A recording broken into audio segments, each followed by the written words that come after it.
بسم اللہ الرحمن الرحیم۔ السلام علیکم ورحمۃ اللہ وبرکاتہ۔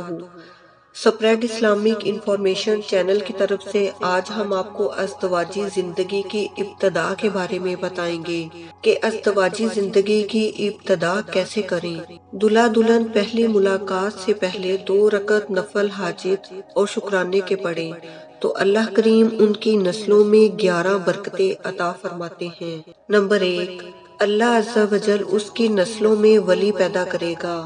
نمبر 2، جن سجدوں اور رکوع سے میاں بیوی نے ابتدا کی، اللہ عز و جل ان کی اولاد سے رکوع اور سجدے نہیں چھینے گا، یعنی اپنی بندگی نہیں چھینے گا۔ نمبر 3، اللہ عز و جل اس کی نسلوں کو خواہشات کا غلام نہیں بنائیں گے۔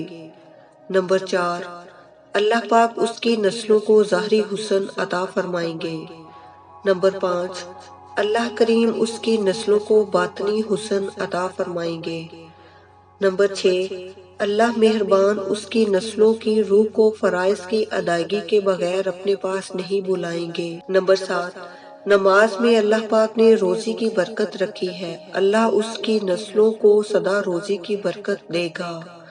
نمبر 8، اللہ پاک اس کو ظاہر کا ایسا نور عطا فرمائیں گے جس سے وہ حق و باطل کو پہچان لے گا۔ نمبر 9، اللہ کریم آخری وقت میں اس کو کلمہ عطا فرمائے گا۔